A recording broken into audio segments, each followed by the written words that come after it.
Good evening, everyone, and welcome to our PIC meeting for this evening. I'd like to begin with our land acknowledgement. My name is Jim Ben Allen. I'm joined here by my fellow co-chair, Uma Chowdhury. The Durham District School Board acknowledges that many Indigenous nations have long-standing relationships, both historic and modern, with the territories upon which our school board and schools are located.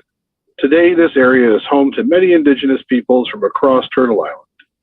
We acknowledge that the Durham region forms a part of the traditional and treaty territory of the Mississaugas of Scugog Island First Nation, the Mississauga peoples, and the treaty territory of the Chippewas of Georgina Island First Nation. It is on these ancestral and treaty lands that we teach, learn, and live. And now for our Indigenous rights, human rights statement. The Durham District School Board recognizes Indigenous rights are distinct in the exercise of those rights. Indigenous staff and students shall not be subjected to actions with the aim or effect of depriving these distinct rights. The Durham District School Board is committed to learning and working environments that center human rights and equity and are safe, welcoming, respectful, equitable, accessible, inclusive, and free from discrimination.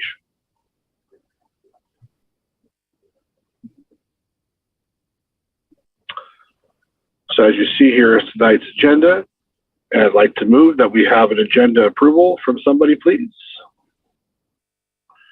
And if someone could just watch the chat to let me know.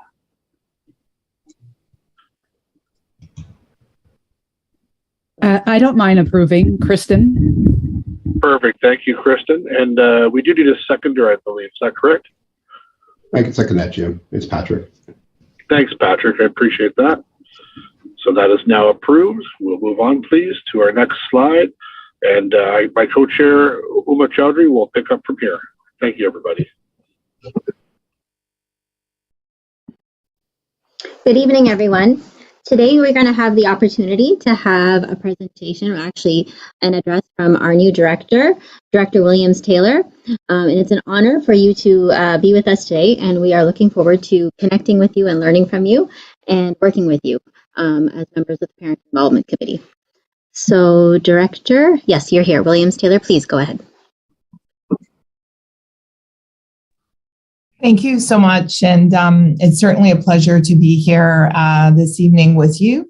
The Parent Involvement Committee is an important committee because it represents the heart and soul of the work that we do. So I so appreciate that you've invited me to be able to connect with you this evening for a little bit. I won't be able to join your whole meeting, but I certainly hope that I'll be able to share some thoughts that will be of value to you. Superintendent Lazarus asked me to share a vision, and I would say that my vision is evolving, but I guess I should share a little bit about who I am to you so that you can understand why it is I bring what I bring and where it is that I come from in terms of my journey to you here tonight. I myself am a Durham parent. I have raised my 3 girls here in Durham. My eldest is 23 and my twins are 19 apiece. And they've gone from kindergarten to grade 12 in DDSB schools. I joined the DDSB in 2011 for 7 years before I went off to become the director in Ottawa, and I've recently returned as director here 2009, January 9th, 2023. So people have said to me, you're coming home. And in a lot of ways, I certainly am. But I share my story, and I'll tell you that, you know, when I get introductions today, I spoke at a corporate event about leadership. I speak at a lot of different events and a lot of venues. There are 2 things that I always speak to around who I am. And one is that I'm a teacher, and the other is that I'm a parent. And those two vocations, if you will, certainly have informed everything that I've done in every role that I have had. And I like to think that, I bring that to bear in the role that I play here at the Durham District School Board in a position of leadership, but alongside you as parents and educators who are committed to the success of our children. So that's where I wanted to bring my remarks around vision, that the engagement of families is a wraparound of our children, because we all are committed to their success, and their success looks differently, whether it is their talent or their literary capacity or their path forward. Our job really as the adults in their lives is to help our kids, our young people, our youth, to find their way, to find their pen and author their story. And so how do we help to do that? Because it's their story to write. And while it is that we can make suggestions to them and we can support ideas, we can turn them this way and that, really our wraparound support is helping them to find that utensil that they will use to author the stories that they want to author. Some of our students, some of our young people, some of our youth have lots and lots of support in doing that. Others, they are struggling to get that support. And sometimes our schools are able to provide the supports where they have trouble finding them in our communities. But we're partners. And we're partners not just in a theoretical way. Sometimes families look to us for guidance and skills and resources that they don't know where to find otherwise, or they just don't know about. You folks come to meetings where you're able to find out about, this thing that's coming up or this opportunity that's here. Some of our families don't get to hear that. And therefore, their young people don't get the benefit of that ability or that knowledge or that opportunity. So we're partners from the point of view that we are a resource to our families, but our families are also a resource to us. Because as a teacher, when a young person would arrive, I taught grade 8 for many years, and we all know that 13-year-olds don't come the same way every day. And so one day we're very joyous, and the next day we are a little grumpy. And so sometimes the families will help us to understand what a student needs, what a young person needs, what's happening in their community, in their lives, and it helps us to give a sense of how it is we can support. So the piece around being partners is certainly, it is not a theoretical undertaking. And this organization, this PIC, represents that involvement and that relationship. And I'm very careful to say family and community engagement, because for some of our children, it isn't a parent. Some of our children, their parents are overseas. Some of our children, their parents are not available to them. Some of our students, it is truly an extended family of which they are a part, that every member counts, including but not limited to their parents. For some of our children, for some of our youth, the grandparents have as much cachet in the family as do their parents. And so I'm careful to say, and I encourage us to all use the language of family and community. For some of our young people, it is members of the community where they find their resourcing and their support. So how do we partner, and how do you as a PIC go out and cultivate that relationship? So that brings me to the other piece that I really want to leave with you tonight, that as you lead as the Parent Involvement Committee, that you consider that involvement means a variety of things. So I often talk about the fact, as you can guess, as the Director of Education, I didn't just get here from some short stint, that it has been a long and winding road. What I left out of my introduction is that this represents my 34th year in education. And I don't want anybody to take out a calculator to figure anything out from that. But it has been 34 years. And in that 34 years, I got married, I had children, I navigated through a variety of different roles. And so my children have often said to me, well, how come you work so much? How come you work so hard? And I say to them, well, I'm an example. I have to be an example to you for what you will need to do. But as a result, I haven't shown up at every school council meeting. In fact, I've shown up at very few school council meetings as a parent. I've shown up as a principal, but not as a parent. And ironically enough, my first daughter was born when I was a vice principal, and she was born after I attended the school council meeting and presented to the school council who my successor was going to be. And then I said to my principal, I don't feel so good. And I went home and I had the baby. So that just tells you where the commitment lies. So that was one school council that I did attend. But to suggest to me that, in all that time, not attending school councils meant that I was not an engaged parent, that there's nothing further than the truth. I went to almost every report card night, much to some teachers were a little nervous about the fact that I kept showing up.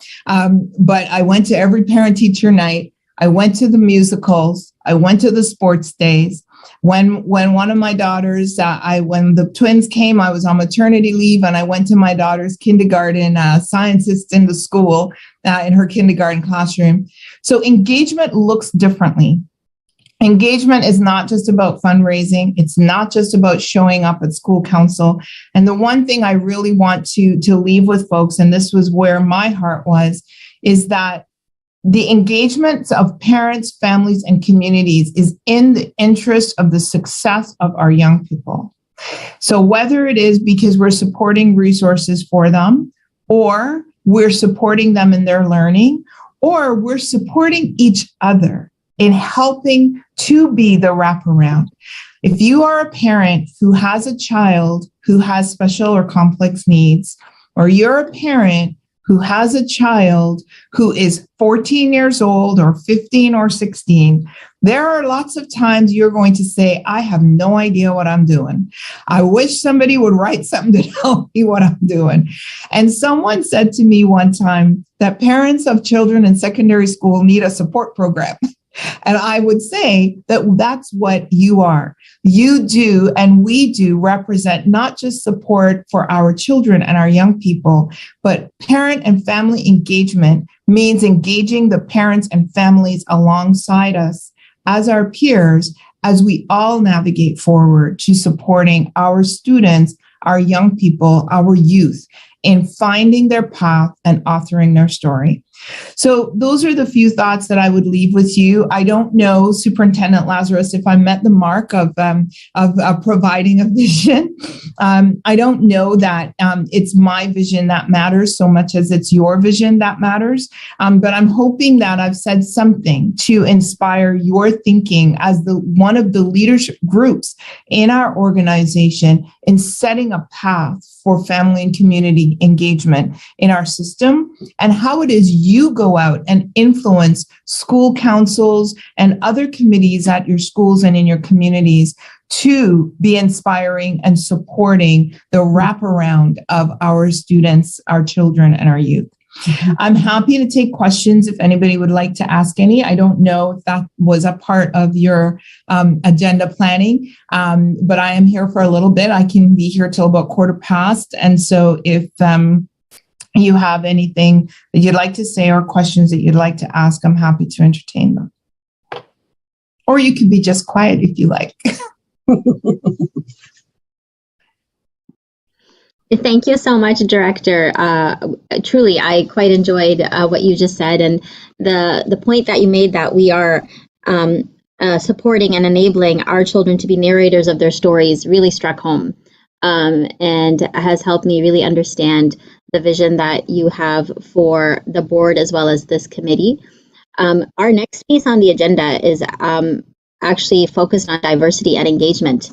And how we would like to go forward as a PIC. But it would be great if anyone has a question, if you would like to bring it up right now with the director before we move on to that, because I think this is the best time to receive any feedback, firsthand feedback or insight. So please go ahead. You can unmute your mic or type your question in the chat.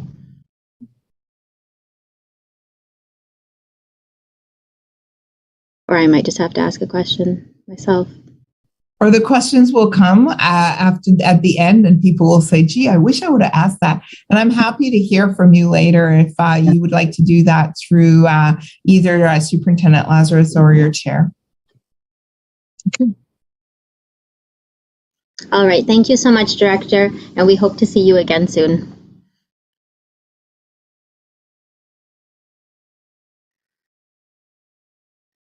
All right, we'd like to move on to the next item of our agenda. So if we could just have the slide, please.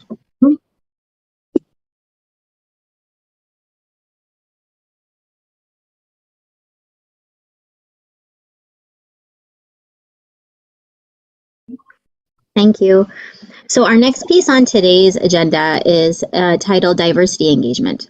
So as a committee, we've discussed this in the past, and we felt like this needed to be given some time on its own, where we want to discuss and maybe come up with some concrete steps, next steps in regards to what does engagement look like based on the varying demographics within our board, and then what do we mean by engagement? If it is more than just events, what other ways can we engage with our diverse communities? So we are looking to have some candid conversation amongst our group today. So please do raise your hand or write your question in the chat, or feel free to unmute if there's anything that you'd like to share right away. I'd just like to say, I think our director was very was right when she said that engagement is more than fundraising. It's more than the events, as we've just said. And it's how are we going to engage our diverse community. I was talking with one of our members this week, and she talked about in her school in the area there's food insecurity, and as part of in their catchment area of their schools. And so our job is then what can we do to engage our parents in that to help them, or to help us to help them help their children in such situations. So I think we have to think broader when we think of engagement, that it's not, we put some really great events in the year. We're going to hear about a lot of them tonight, some of the events that we are going to be running this year. But how can we really be a source of help to our diverse communities is, I think, where we really need to put our thoughts on it again.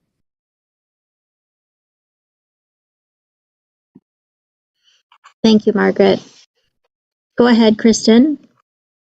I guess thinking of the director too, where she had mentioned that like the school board works as connecting some families with resources that they wouldn't know about, or maybe don't know about, like as if like on the SCCs, or if you're involved in the school. So I'm like, I guess my thing is, how do we best get that information to the families who aren't receiving it now? And is that in, like, if it's not in events, is it in newsletters, or is it in, I guess other than events, I guess maybe I need to have more brainstorming of what does it look like? And I guess that's what we're having our discussion about right now. But I guess for me, it's always been very event heavy, or that's the way that you meet people or connect with people. Yeah, so I guess my thing is just like, okay, so if it's not events, what is it? And if anybody has suggestions, or if they're doing different things in their school. Thank you, Kristen. And I think you also touched upon the point how the director also mentioned that it's also not just the SCC meetings, right? A lot of schools depend heavily on attendance at SCC meetings, but what from what we've seen is that the attendance does not represent the school populations properly in a correct manner. So many times those who are coming to the SCC meetings already have the information and resources, or already engaged. So we are organizing events. We're trying to ensure that SCC meetings are taking place, or an SCC exists. But what else can we do as a group to then pass on to the local schools when it comes to engagement, both at the board level and then at the local level as well? I just want to add, like, there are still like pockets of Durham that are still weren't diverse enough, but now the new population moving in, these schools are getting diversity. Maybe I think there should be more education from even the principal or for the community to just have a piece to read on what's going on into their school, or have a diversity day where like the other people can understand there are more people moving into this community, and this is the diversity of our community. Just so that you're more aware when you're even walking into school, knowing that this is because it's going to be changing every so often. I would like to add, Umar, I hope it's okay. I was actually meeting with our creative services team earlier today, and we are going to touch on this later on, but I think we could definitely look at utilizing social media communication more effectively, just to share things that the board are already putting out there. We can share that out, new information that we find out about, or events that are taking place in the community that are welcoming newcomers and that kind of thing. We can share all that information quickly and effectively through various channels that way. And the same goes for sharing our newsletter information and our events that are coming up. I think that's a fairly easy channel that we could investigate. And again, I know we are going to touch on that further down, but just given that we're talking about how we can engage, I think social media these days is a good way to engage people and let them know what's happening. Thank you, Louise. Nadia, go ahead. Thank you. So I just wanted to add that sometimes it's just having organic conversations. So in the school that I'm at now, I observed when I started there that there weren't representation from,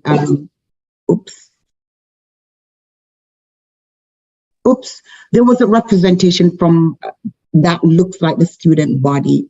And so my principal partner and I simply went on the yard intentionally talking to the persons from groups that we did not see in the SCC rather. And it led to an increase in the diversity of who we were seeing. Also, we looked at our lunchroom supervisors, predominantly one group of persons who bring with them a wealth of knowledge, expertise that they worked in before migrating to Canada, because most of these persons have migrated to Canada. We've tapped into that. For example, to support us as we create our newsletter in translating, making sure that the version of translation we're doing is correct and not, going to something else when we have this resource within our schools. So it's really looking at what we have, because we do have meaningful ways that we can connect with individuals outside of creating another event. And I think when we go further on the agenda, Tara and I will talk about one of the ways that we are proposing that we connect with some families. Thank you, Nadia, for sharing that. And what a beautiful reminder that the resources could be there with you every single day, but we just mistakenly forget that they're there. Is there anything else that anyone would like to share or bring up in today's discussion? So communication is one point that's been brought up over and over again, be it via newsletter with the school, candid conversations, one-to-one outside on the playground, the use of social media, as Louise said. Programming seems to be something, and Margaret has brought this up before as well, when we were talking about food insecurity, that that does affect a group, and it doesn't necessarily mean that they are newcomers, right? It could be any face within the Durham region, our community. So I know we have events, but then do we also have regular programming that can assist the children's success, the student success in school? So this might be something that we have to look into and communicate down through the channel and make sure the schools can figure out how to, for instance, like I understand, I just learned about Dunbarton High School. They've tapped into Cobb's Bread, which is right behind them. And they donate the bread, and now the kids are coming and they have something to eat in the morning. And I thought that was fantastic. Instead of the bags being thrown out, they're getting something that's nutritious and delicious and another step towards their success. Sorry, Peter, go ahead. Your hand is up. Sorry about that. My camera seems to be a little bit wonky, so if I come off camera, just please forgive me. I don't know, my kids got into it, the tech piece of it. But I think that one of the pieces that I'm thinking about is having a consultation panel or advisory from the student body, the SAC. Some of the parents do great work with their children, but I would be interested to know the stat line of the communication. I mean, we may get 80% of it, 100% of it. But by the time the kid get it or the youth gets it, it might be 5% or 7% and vice versa. A lot of us come to these meetings. That's how I initially started, is getting information because we weren't getting it from our children. So is there a way that we can have like a team or amount of students or a few student reps who can help us bridge the gap between the parents and the student body, almost like a student advisory to the parent advisory group, so that we can help them bridge that gap, because it is a huge gap and a divide. We've had kids who have asked us to ask what's happening with their own children because the children won't tell them. So can that be brought to the forefront and some form of a recommendation as to what we could or what we can, what we can't do? Just a thought. Thanks. Thank you for sharing that. And just to ask Margaret quickly, I know we have student reps at the board level, right? Mm-hmm. Do we have student representation in any other form? So we have voices. We have the students, our student trustees that yes. do work with our board of trustees, and we have a student senate, which is kids from all over the region that meet together, and it's their voice. And a lot of things, when they give their voice, we usually communicate it, certainly at our senior team, and we communicate out to the system. So they represent the students right across the system. So there is that panel. What we can do is certainly to ask them to come to this meeting and to speak about the things that they're doing to ensure that student voice is represented in the district with regards to their engagement and with regards to their parents, because our mandate, as Director Williams Taylor said, is that success for students. So we could invite them to see how we can engage them in some of our work. And so I can reach out to the superintendent who works with the Student Senate and see how we can get them to come and talk to us and tell us some of the things that they are doing, and if we can partner at some point with them in something to achieve success for everyone. I think that would be a great idea. Thank you. Or even just receiving some feedback from them. That would be great too in the interim. So Gerline, I saw your hand, and then Kristen. While we're sharing on the topic of just getting information and information being accessible, I did want to share that an incident that we had a refugee family come in our school, but it's just to show that there hasn't been a lot of diversity in our community, but there was a refugee family. And I know everyone was trying to help them, but the fact that nobody was aware about the resources that are available in the school system for the newcomers. I think it's also because they're not used to using it. But I happen to have a family member who works for a welcome center, which usually deals with schools and newcomers. So I was able to get that information. But I'm just thinking there must be other schools in the area that are going through the similar instances where there are refugees or newcomers, new immigrants that are coming, but they just don't know where the resources are. So maybe if that information is available easily within the school when the immigrants or parents just come in for the first day and just pick up a pamphlet and be like, okay, what else can they help me with? I think it would help them assimilate in the community much easier. And I don't know, maybe feel more welcoming. And I thought it wasn't that my school wasn't helping, it's just they weren't sure where to get those information because they never dealt with it before. So I think something like that, maybe more awareness around it would help, knowing that we have so many immigrants coming in Durham nowadays. Thank you, Gerline. Kristen, go ahead, and then Wasim. Yeah, so I guess I'm going to tread lightly with this because I am aware that I am a white woman. But I know from other boards too, and I think that Margaret had kind of alluded that this might be something that is a possibility or working on. But I think maybe board level or school level, like I know at our high school, there's so many great groups. Like my son is part of the Black Student Association, and it's really grown in the last few years. And I know that there is a different group like for the Gay Straight Alliance, and then there is I think like a South Asian group. Like there are many groups for different groups, and I understand. Like I don't want this to be like, I know we're talking about inclusion, but we're also talking about diversity and engagement. And I wonder if some groups would feel comfortable if there was like a pair. Like so, I was listening to a podcast from Peel Region, and one of the schools they had a BPA to go with the BSA, so a Black Parent Association. So again, just that maybe there is, and maybe not all school levels have enough and maybe they do. Like I don't know. I can only speak for my schools, but maybe even on a board. And I'm not trying to take myself out of being engaged. I have lots of things to be engaged with, but maybe there's something to be said to have an engagement group that is specific to different groups. And especially if they're a group that feels like maybe they're less represented or heard, maybe they would feel more comfortable in a setting that was more representative of them. Yeah.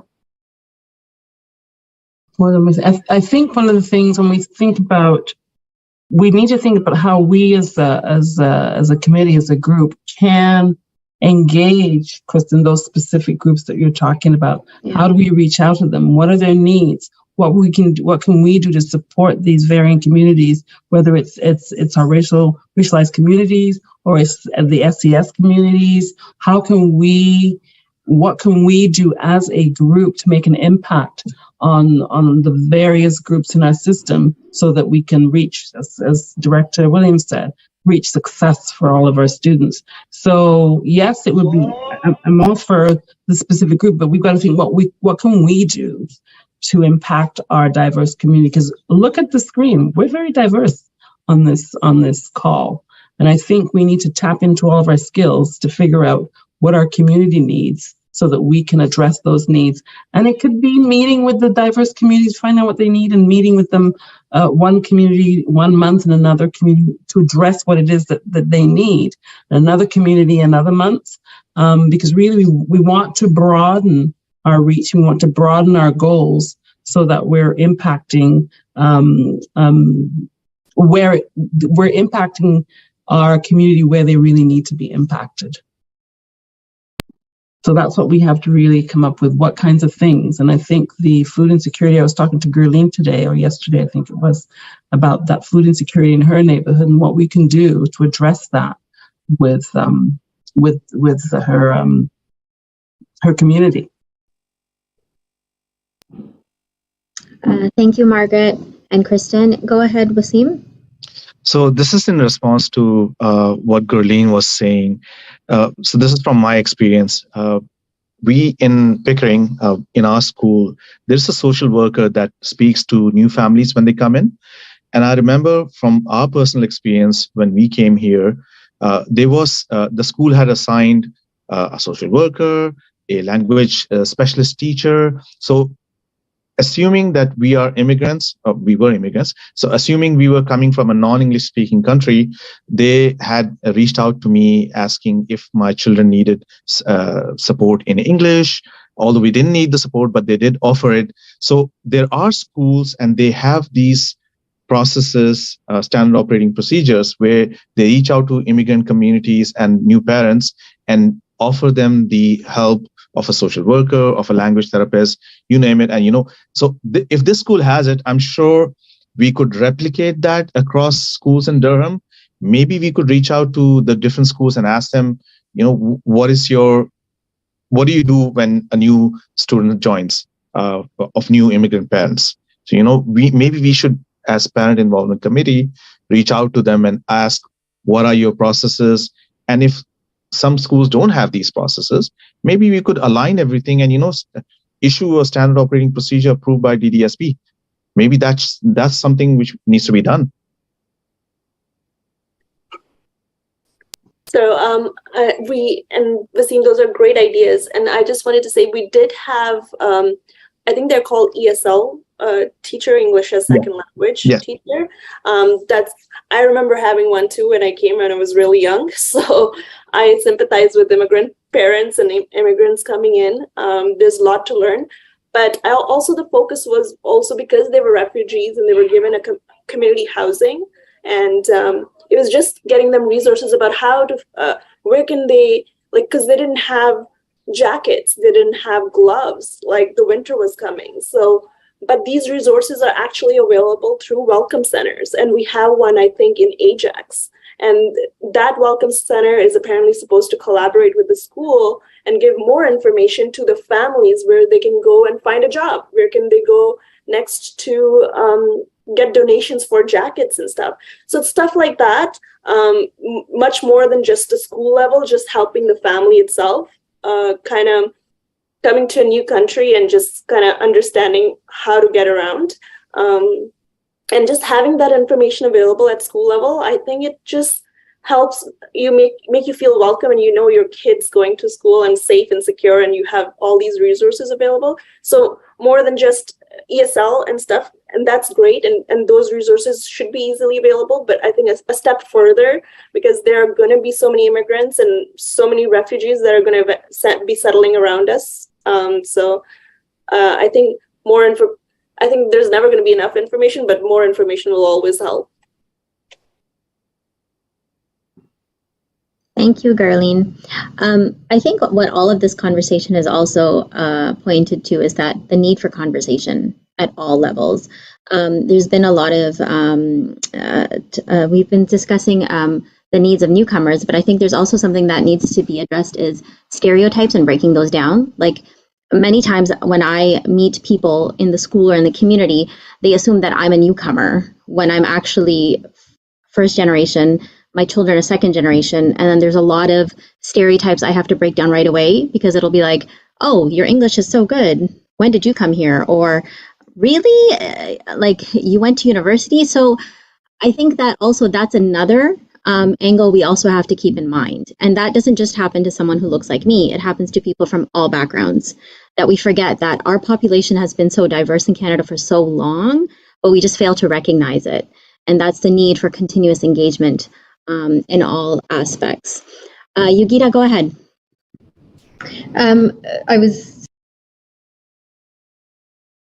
Sorry, Yugita, you just got muted. I muted myself. Go ahead. Possibly a sign.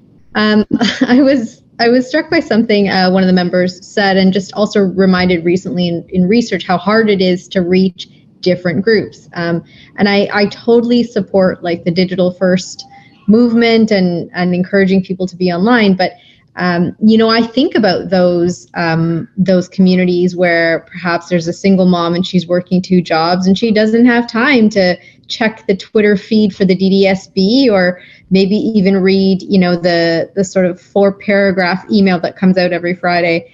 And maybe like as I think it was Nadia, I think, that said, speaking to parents on the playground was a really great way of connecting with them. But, you know, also things like flyers in the lobby of certain housing, certain types of housing, things like flyers, things like joining neighborhood groups. So the DDSB could have a profile in neighborhood groups where parents might be part of their neighborhood group. They might not have time to necessarily read the DDSB Twitter, but maybe a feature in a neighborhood group just saying, here's what we're doing, you know, here are the resources available. If your child is a Black student and needs tutoring, here's a program that we have that's really innovative. If you're struggling with food insecurity, here are some links the DDSB has. Just being open to different ways of reaching different communities with different needs, rather than only electronic means, because for some families, they just don't have the luxury of that time. Thanks. And just before we wrap this up, I just got an email from our student senate who's watching this, Ben. His name is Ben. So let me get his Just a minute, I just lost it. Yes, so Ben, he says, just watching the PIC meeting right now. I heard you talking about involving the Student Senate and the student trustees, and with this committee, we would be happy to provide a student perspective to parents on whatever topic they would like. So we've already got, so I will certainly connect with Ben if he's still watching. I'll be connecting with you to ask you to come and speak to us at our next meeting for sure. Thank you. No, thank you. Oh, Ben, I can't wait to meet you, hopefully very soon. I feel like today's discussion was very fruitful. We've touched on many issues that I don't think we've brought up in the past, and communication seems to be key in all different ways and aspects and levels. So, Margaret, do we want anything concrete that we want to put as next steps right now before we move on to the next item? It would be great to get something concrete. I was writing down the ideas about, I like the ideas about the last one that was mentioned, a resource package for newcomer parents, just to tell them what's available in our various communities for them. We've got engaging the specific communities, and it really is hard to get them together, as what was mentioned. But and then we've got the food insecurity that we talked about, how we can solve that or do that, get something solid for parents there. I mean, it could be that how to cook on a budget, right? And how to make, I don't know, $10 stretch, by what are we buying? How do we cook healthy and on a budget? It could be something like that. And the social media is really key as well to get our message out, even though we know that a lot of people may be busy. But certainly it's one way to communicate to our community the kinds of things that we are doing and what's out there for them as well to help their parents. So there's a lot of stuff we can concretize something tonight. I'll leave that up to you, Uma and Jim, to help us with that. So if there's something that we think is an urgent need, is a communication, then we can sort of get working on that. We have enough people in our committee to certainly get something going in that avenue. So, sorry, I'm just keeping track of the comments as well. So communication has been brought up in many ways, and it seems to have been split into two directions in this discussion. One was social media. So I know Louise has already looked into that, be it Twitter, our webpage, also making sure communication is sent down through email to the principals so it's circulated. But the other form of communication seems to be reaching out to the various communities.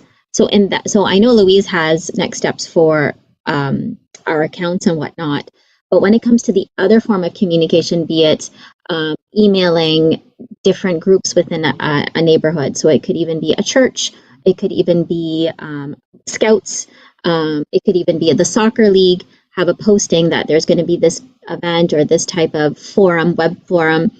Is that something that we should work on? Is that something that we would like to focus on? Go ahead, Nadia, sorry. I really like those ideas. And, I often wondered, I know COVID has prevented quite a few things that we used to do. Now, I know the welcome barbecue, I believe it was called, Margaret. Like it's a barbecue that we usually have welcome back to school. Now, I'm thinking perhaps about newcomers to the board, to the country, who are joining DDSB. If we could center them in something like that every September, because food brings us all together. And what a great way it would be if we're all coming together with those who are new to DDSB, perhaps from another board, coming from another country, and just chat, have barbecue, of course, having food, representing the different people that we would have interpreters if needed, but just standing around food and having a welcome conversation. I know when I came to Canada from England, there were so many differences. And though English was not a concern for me, but there were so many other things that were very different that I would have loved if I was told, within the first weeks that these are some of the things that would be very beneficial in settling in Canada and in this school board and so forth. So maybe that's something that we could add to the list of things that we're considering. So along with that, Nadia, so welcome picnic, if that begins again. to make sure the newcomers are invited. And then Carolyn's point, so those two can be joined, is the welcome package for newcomers, to make sure that that is something that is now consistently being given out in the schools within our board, that it's available, that it's ready, and should somehow communicate that that's a priority for this group to ensure for student success to be right away happen from the beginning. Go ahead, Carolyn, and then Gerline. I just think something that's a more personal touch to families, because when families come into the school, and I can tell you we have families coming into my little school in Oshawa on a weekly basis. We have had many, many, many new families over the course of the year. I think something that's a little more personal would be a lovely addition to that. It can be quite a clinical, like, let me see your paperwork kind of interaction and transaction, but something that adds a little bit of a welcome.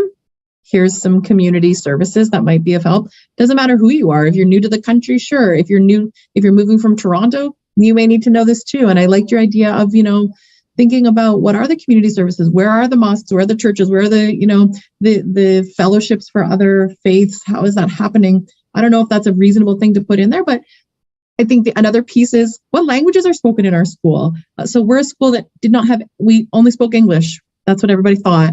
And we now have a half-time ESL teacher because we have so many newcomers. So it really would be lovely for families to know that actually there are a number of children in the school that speak Arabic, or that speak Farsi, or, speak Spanish. So just adding that little personal touch, I think that's a piece we as a committee could add to the transactional piece. That is the necessary paperwork that has to happen as a part of registration. Mm-hmm. Thank you, Carolyn. Go ahead, Gerline. I just wanted to add to that. I think, I don't know how the different school boards interact with each other, but it might be helpful to see what Peel District School Board does, because they have the majority of the immigrants that come and settle in the West End, and they already have some programs like this in school. So it might be helpful to just look at what's already working rather than us trying to see different ideas, or whether this works, where we can already kind of learn from their experience, see what already works there, and kind of try to implement that. And I think that because they have the majority of the immigrants there, so I think that might help. Good idea. Thank you so much, Gerline. So just in lieu of time, because we do have other items on the agenda, if it's okay with the group, communication will be one of the key items that we'd like to move forward on via social media, and then the welcome packages within the schools. So for anyone that's new to the community, and we will try to look into, Nadia, as you had said, that what will the board be providing at the beginning of the year, and then to make sure those new families are invited, or at least communicated that this is going on. Is there any other next step that we'd like to keep, or were those ones okay for now? Engagement is something that we will have to revisit. It's not an issue that ends in one meeting.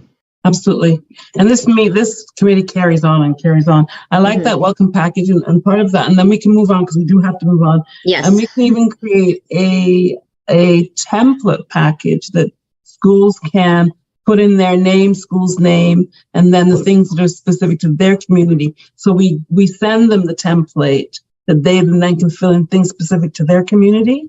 And so that might be an idea as well. Create something for the board, and then something that schools can create for themselves, for their community, that they can give out as Carolyn said, at registration. And here's something you may need, and a variety of things in there that would be necessary for them to know. So I like that. Okay, ready to move on? I'm going to share my screen again. Yes, thank you.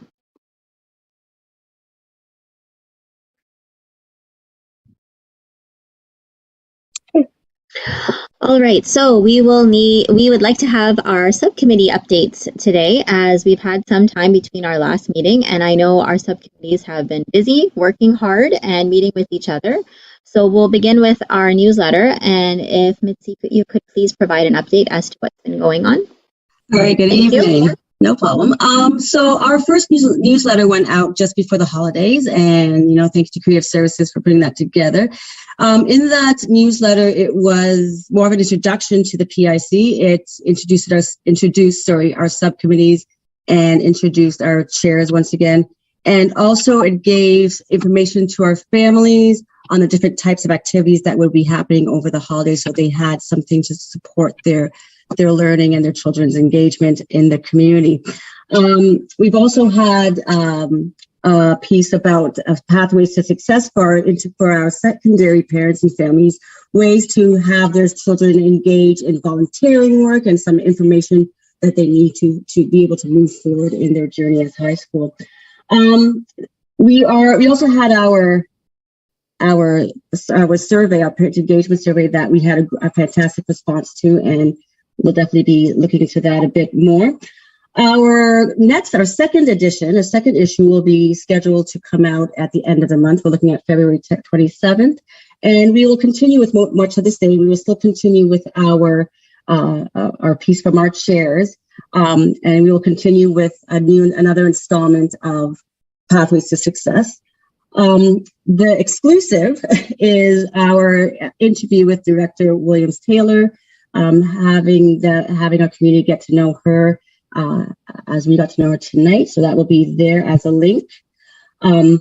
Also, we will start to include our schools as they begin to celebrate, as they're celebrating and our diverse communities. We talked about diversity just a minute ago. So the best way to kind of show what the community, what our schools are doing, is to include them into our newsletter. So we have put out a request for schools who have artifacts or any kind of pictures that they did during January. So January was Lunar New Year and also Tamil Heritage Month. So we did get a few responses from that. So this is another new piece to our newsletter, is to be able to highlight how our schools are celebrating the diversity and the communities in their vicinity. So that will be a new installment in the newsletter. We'll also highlight Ramadan as that begins in March, and give an idea to the community how that is celebrating and which communities are celebrating, and being able to give that kind of support. And we continue to support our families with events that are happening as we approach March break. And what are some things that are happening in Durham to make sure that, again, the learning continues and the participation in their learning continues. So this is what is happening in the newsletter at this time for second edition. Thank you so much, Mitzi, and thank you to everyone that contributed towards the newsletter. We appreciate your hard work. The next committee that we would like an update from is the Parent Engagement Series, and I would like to hand that over to Frank, please. Hi, Huma. Thank you very much. Welcome, everybody. My name is Frank Samuels. I'm the principal at EB Finn in the Pickering family of schools. I'm very pleased to say that we have locked down two really exciting speakers. As a committee, we spoke about following our board's direction and focusing on indigeneity and Indigenous rights, and giving voice to Indigenous people in our parent engagement series this year. And that's really our theme. Our first speaker is Professor Pam Palmater. Pam is Indigenous, identifies as Indigenous. She is a lawyer. She's a lecturer at Toronto Metropolitan University, although when I met her, she was at OISE, at the Ontario Institute for Studies in Education. She has a very strong web presence and will be speaking to us around the topic of Indigenous rights. Like we said this evening, Indigenous rights are distinct. But what does that mean? Now, my concern is that that as a topic sounds as though it could be dry, but in the hands of Pam, I don't believe that will be the case at all. And that speech is coming up, or that presentation is coming up quite soon. Pam and I, and possibly other members from the committee, will be meeting this Friday to finalize the exact topic and what we need to do to promote the event. But I would encourage everyone here tonight to take note of that date and set it aside so that we can try and draw up and bring together as big an audience as possible. Both of the parent engagement speaker series evenings will be virtual, and that's something that we thought would help us to connect with the greatest number of people possible. Then in May, we were really excited about this presentation with Dr. James Makokis. Dr. Makokis is a medical doctor. He identifies as Indigenous. He's out in BC. He's two-spirited, and he and his partner Anthony will be talking about, amongst other things, their winning of season 7 of The Amazing Race. And we're seeing this presentation almost as a celebration of indigeneity and everything that is good in the Indigenous world, because we're concerned that every time we hear the word Indigenous, we think of tragedy and loss and sorrow, and we want to make sure that that is not the defining essence of indigeneity. And at no time are we minimizing the pain and the suffering of residential schools and the horrors of the 60s scoop and the challenges that are beyond my knowledge, that perhaps have to be lived as an Indigenous person to be understood. But we also want to make sure that we celebrate Indigenous success, Indigenous victory, Indigenous power, Indigenous presence. And Dr. Makokis and Anthony, I think, will leave us with that feeling as we come to the end of the year. And I do want to thank Huma again for her support on the committee, to Margaret, to Louise. There have been many people working behind the scenes to make this happen, and we hope to see everybody in about, well, I guess it's just less than a month's time. Thank you. Thank you, Frank, for the update. And thank you to everyone that's been working on that committee, and we're looking forward to the session in a few weeks' time.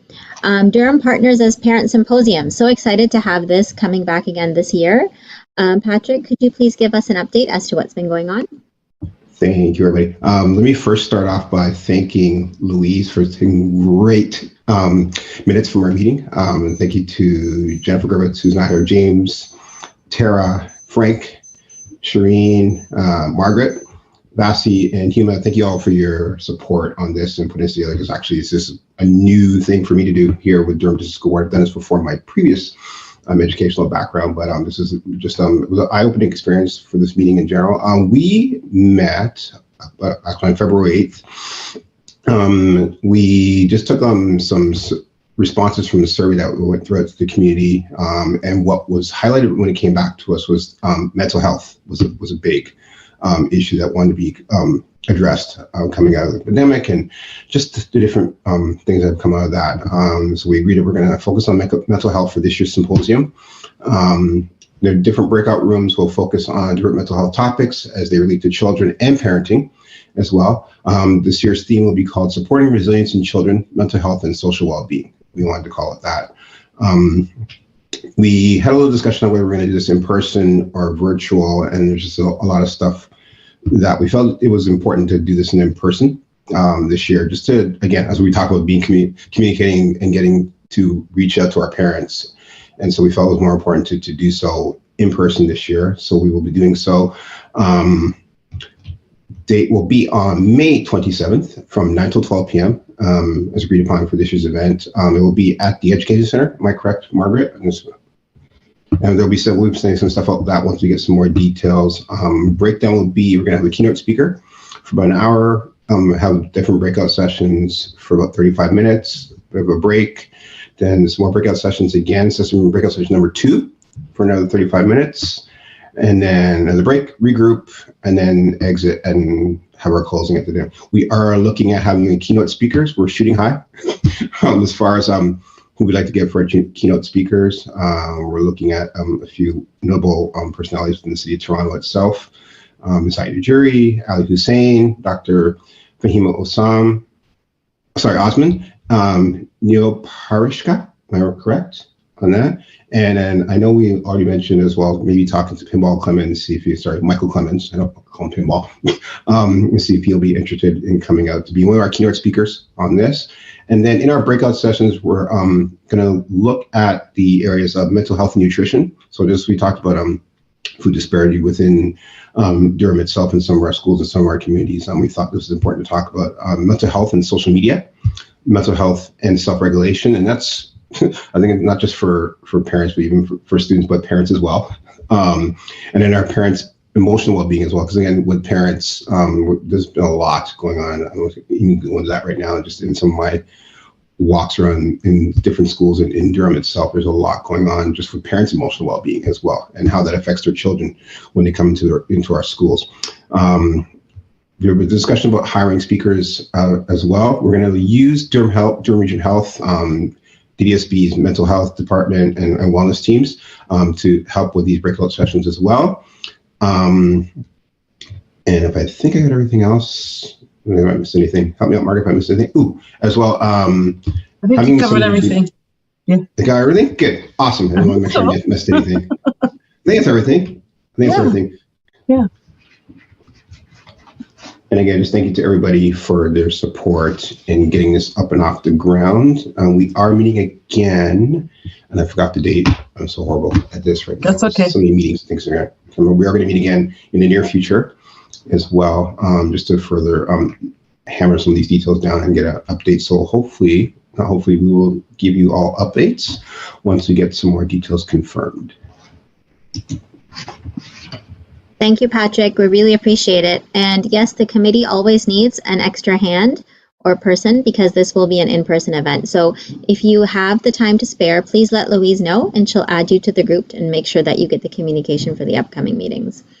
And the next subcommittee report will be from the program committee. So Carolyn, could you please let us know how everything's been going? Super, thanks. So thank you to many of you who were involved in our January meeting where we met, offered an opportunity for school SCCs, communities to get together and hear a little bit about what programs are, what the application process looks like. Thanks to some of you who shared past successful applications and projects. So we did that January, I believe it was the 19th. And we had about 60 registrants. At least that was the last number I heard. There may have been more. And that was an opportunity for the people to just get together and hear what it looks like, how to do it. And then teams were asked to go back and work through their own applications. So we will meet again as a team. This week is the deadline for teams to submit their applications. And so we will meet next week, Thursday. I'll send that link out tomorrow, probably to the team. And we will meet and look at allocating the funds according to the applications, the requests, and the the provisions and the guidelines. So that will be the work we will do in the next week or so. By beginning of the following week, all teams will know how much has been allocated to them according to their requests. And then it is up to the individual school teams to follow through with their individual projects. So thanks again to everyone who was involved in that night of the 19th. I really appreciated the contributions and the teamwork on that. And we're looking forward to some really great work. It's always exciting to listen to read through the project applications and to hear what school communities are working on, what's important to them, and how they are meeting the needs of families, parents, and students. Thank you, Carolyn, for taking the lead on this committee, and thank you to everyone else who has helped out. I can't wait to see and hear what everyone's going to do this year with their funding. So the last committee update is from Social Justice, Human and Equity Rights, and my name should not be there because I am not well versed in regards to what's going on, as I unfortunately was not able to attend that meeting. But I know there are people here who will be able to update us. So Nadia and Tara, I'm going to give you the floor, please, because I know you will be able to help us out in that regard. Thank you very much.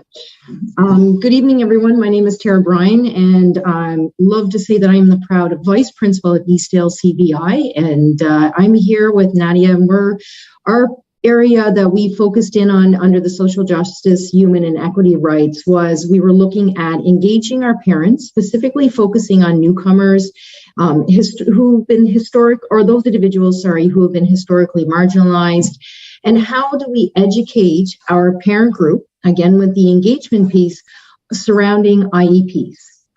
And again, I just use an acronym, IEP. Well, for some individuals, what does that mean? It's an individual education plan. So working with Nadia, we were able to have an elementary perspective, and I brought in the secondary perspective. I was able to use my perspective as being in the secondary throughout my years as an educator, but also now in the role as an administrator and sharing the same views as many of you have done this evening. Our school at Eastdale has been welcoming many newcomers into our school population. So how do we support them? So Nadia, please, if there's any time you'd like to speak, just let me know. But just to hit on some of the items that we focused on as we engaged in our conversation, is we specifically let's look at what the process is. We broke it down into, well, again, another acronym, IPRC, but what does that mean? It's an individual placement review committee that comes together to look at providing supports for the students within the schools. And what we discussed in that is, well, how do we involve parents? What is the parent lens? How do we educate parents in advocating for their child? What discussions can pursue when a parent may not understand or agree with what's coming there, like following through with this? What are the next steps? When we looked at the individual education plan, one of the key pieces is teaching our parents it's not static, it's evolving. We can change it. What does it offer to a student? And how does it affect programming at the school level, elementary, and then post-secondaries? And in that piece there, coming from my secondary lens, it's breaking that bias that some people have because they feel it will impact their post-secondary dreams, their post-secondary pathways that they want, and engaging our parents to say, no, it's not. And having more of an inclusive lens within the classroom. And how does that help in providing those supports? We also were discussing about the legalities of the document because there is legalities. The Durham District School Board does provide parents with a booklet. It's a parent guide to the IPRC process, and it actually specifically points the timing, how many days when things are to occur, how many days do we have to get the IEP in, what does the committee look like, what is there, giving parents just an idea because it's when they start to venture down this pathway, for some families, again, I'm representing the secondary level, they'll come with documentation. So we can begin in engaging that. But our newcomer families who may not have access to that, there's a lot more because we have to look at the barriers. We have to look at language. Do they have support from community services? What did education look like before they left? Were they able to receive education? What other mental health pieces are we looking at to support our students during these times? And then again, it comes into the school learning and building capacity. And it's the school building capacity, the staff. How do we help our teachers, our educators, administrators, engage those parents into a partnership? How do we get and support our teachers in viewing the student from an asset lens? How do we grow? What is that growth? What do they have? How do we have those multiple entries for our students to display their information? And then again, addressing the barriers that each school, there'll be some similarities between schools, elementary, secondary, in different locations within our Durham region. And then there's going to be a very vast range of differences. And how do we adjust to that and support the families and during that time? And another piece that both we spoke about was the language and how do we represent our information so they understand? And then those past experiences, what have they had happen in their parents' past experience, in their schooling? How has it looked? How do families look at these supports? And as we talked about social workers, there's many aspects that we can support our students with. When our newcomers come in, our settlement workers can come in and they can help with translations.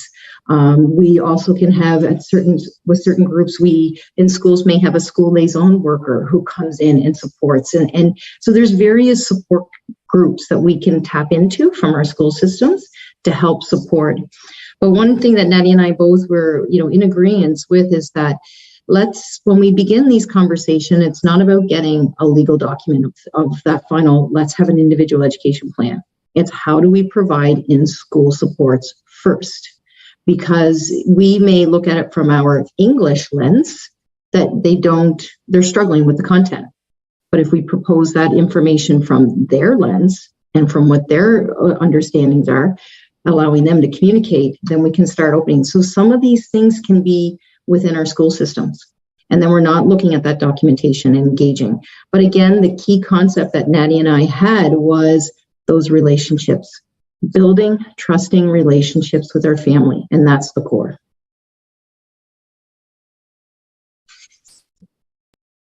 Thank you so much. We really appreciate your update and all of the hard work that you've put into this thus far. And to speak to the brochure for a minute, we do have a group that will be working on a human rights brochure for our parents. And it will be led by one of our retired principals. We'll be working with members from this committee to create that parent-friendly brochure and some other things that she may lead the group to doing. So that's on the ball as well. Thank you, Margaret. I see your hand, Sansaranab. Go ahead. Hi, thank you. Can you hear me? Beautiful. As the representative from the SEAC committee, that's the Special Education Advisory Committee, I just wanted to put in your ear of those who are promoting how to access an IEP, that we are doing a lot of work on the front-facing documents, both the documents that go to the parents as well as the ones that go to the professionals. Specifically, that guide to IPRC process is getting a new name because it sounds like the IPRC is the end-all, be-all, and that's where your final stage is. So I welcome any feedback that I can bring back to the Special SEAC committee so that I can share it with them, and some of these things that you're finding while working within our communities can be implemented. Great. Nice. Thank you for sharing that. So that's it from our committees. We'll be moving on now. So I'd like to say, in the interest of time, I know that we have, let me see, about 15 minutes. Is there any part that we'd like to table? I want to table for further discussion for another meeting. If we can table item number 6, and we can do item 7 and 8. I want to make a motion for us to do that. And if we have time, we can go back to 6. So I'm going to move that we table item number 6 and discuss item number 7 and 8. Do I have a second to that motion? I second the motion. Okay, Nadia. Oh, Nadia, sorry. Thank you. All in favor? I shouldn't be taking over. Okay, thanks. Thank you. Okay, so we will move on to item 7 then, which is engaging the SECs. So we've been fortunate that since the beginning of the year, we've been running information sessions that have been quite well attended online, for the SECs to come out and learn how to effectively run as an entity. So they've been focused on how to run effective SEC meetings, tips and strategies to engage the parents. We also had Finance 101. And then all of the schools who attended, I believe they had to have attended all of the sessions. Their names were put into a draw, and 10 schools received $200 each to go towards funding any projects that their SEC would like to take on in the future. However, we are not done. We'd like to have a third session now because many of the SECs have brought up that they don't understand the bylaws. What are the bylaws? Please help us. So Margaret thought, and many others, that this is something that we need to address. So it is going to be addressed. We finally got a commitment from our counsel, Patrick Cotta, he also has another lawyer working with him, Fanny, and I don't remember Fanny's last name, but she's going to be preparing a presentation on what are bylaws, why are they important, why does an SEC need a bylaw? So she's doing that as we speak, and we do have a date. Louise, she did give us a date, did she not? She did. It's going to be April the 4th at 6:30, I believe. Yeah, and so we'll get that out there, and we'll start getting a brochure out to our SEC so that they have lots of notice, and we can give them reminders. April the 4th, a workshop on bylaws. Perfect. The only thing I'd ask is for that session, if because it's going to be the month of Ramadan, if we could have an option that if people register and then if they can't attend, if they could receive the recording afterwards, that would help, because not everyone's observing Ramadan, but there will be people who are. So then at least they can at least watch it and then engage with the other SEC meetings at a later date. So what we can do is see if we can get, because we have enough time, if we can get another date from Fanny. And when does Ramadan end again? I've forgotten about that piece. It starts around March 21st and it ends around April 21st. Okay. Yeah. So you've got that date. I'll look into a potential date change, and I'll let everyone know. Perfect. Thank you, Louise. Okay. And Louise, don't go away yet, because you're going to help with the next item. So many SECs have also asked, we want to bring in experts to speak on different issues. Who can we bring in? What's worked in the past, et cetera, et cetera. So Louise has been working on a speaker repository. So Louise, how about you if you update everyone in regards to that? Sure. So just in a few of the different PIC meetings that have taken place over the last few weeks, this was kind of a repeated ask based on various topics. And it was the speaker repository and the next piece, which is the best practices. Like, how can we share information among the schools so that people aren't always starting from scratch? How can we look at things that have been tried and tested and proven to be successful so that we can consider utilizing the similar idea or using that as a starting off point to then develop our own idea? And part of that is looking at different speakers that could potentially come in and talk within the local communities at the SEC events. So what I did is I developed an online repository that's going to get shared out with all SECs and school administrators that has some local speakers that have various topics that they can speak to. A lot of them are around mental health and well-being and that type of thing, just given the concerns that people have currently with those kind of issues. But there's also other information as well. And the idea of this repository isn't it's been created and it's done. This is an ongoing, evolving document. So anytime a school hears about a speaker that they think could be beneficial, they can send it to engagement@ddsb.ca and it will be looked into and then added to that list. Anytime a school runs an event and uses a new speaker that they think, wow, that speaker was so engaging, the parents loved it, the students were really engaged, great, send that to us and we will add that to the list. So it's an ongoing piece. And within that, we'll also make notes of, Valley Farm used this speaker or Eastdale used this speaker, so that other schools can say, oh, hey, I'm going to reach out to Tara at Eastdale because they used this speaker and thought it was great. And they can look for what worked, what didn't, and just use both the best practices and that speaker repository as like a support piece to help the SCCs and the school communities in developing these parent events and engagement opportunities.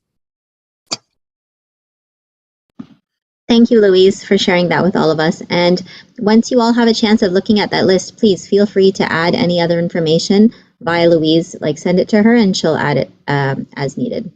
Thank you. Whoops, we went ahead too quick, but that's okay. The next item is website updates and utilization of social media.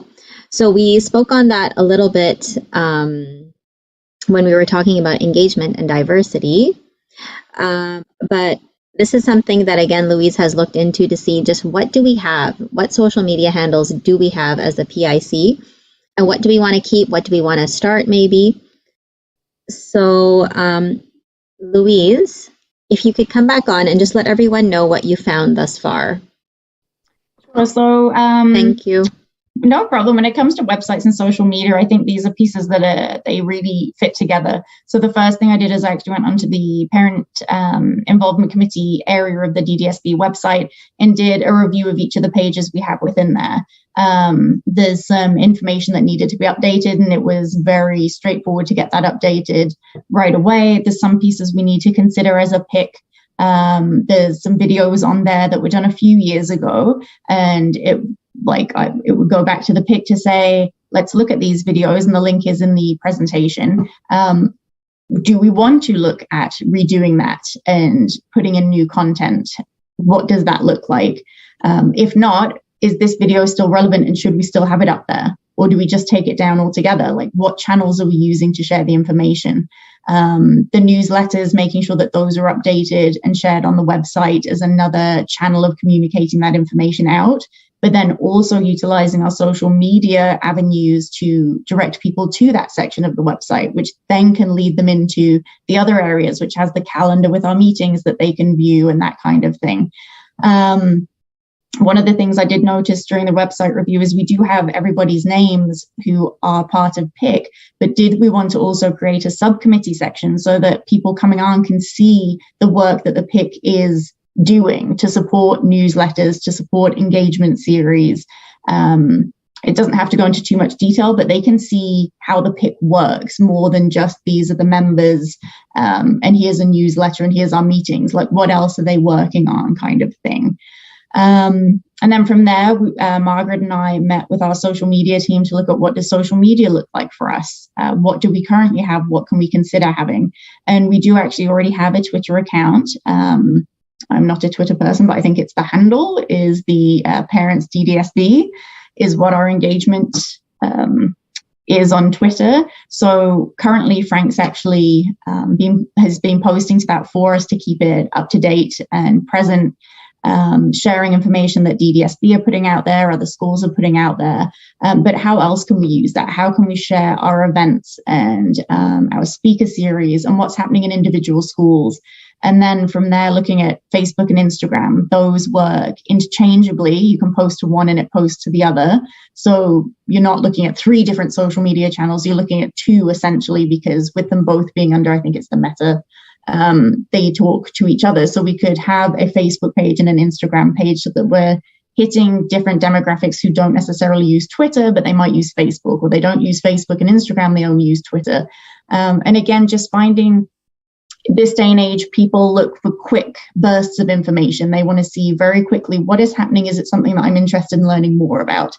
So how can we spread that out there through those channels? Again, understanding that online and social media presence isn't the be all and end all. And we do have to look at other ways to communicate with our community and our families.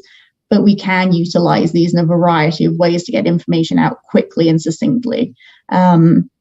So it's just looking at what does that social media presence look like? What would a social media plan be? How often would we be posting? What information would we want to be sharing?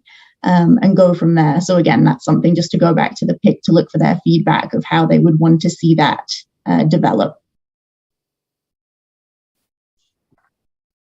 Thank you, Louise, for updating us on that and for doing all of that research. It's much appreciated. So that will be the end of our meeting. It's great to see all the work that's been done.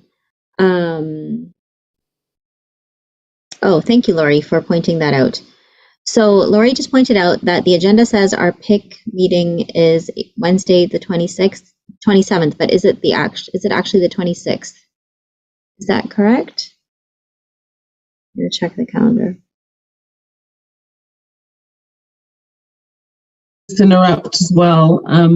Tara and Nadia will need a date for the session so that we can start promoting it. And I need to connect with ISS as well to let them know that we are doing this. And if they want to give it some input, they may want to give us some input. And to make sure we get that done, I will connect with them tomorrow. But we need a date, and remember to avoid the Ramadan dates, which I think was March 21st to April 21st, is what we heard.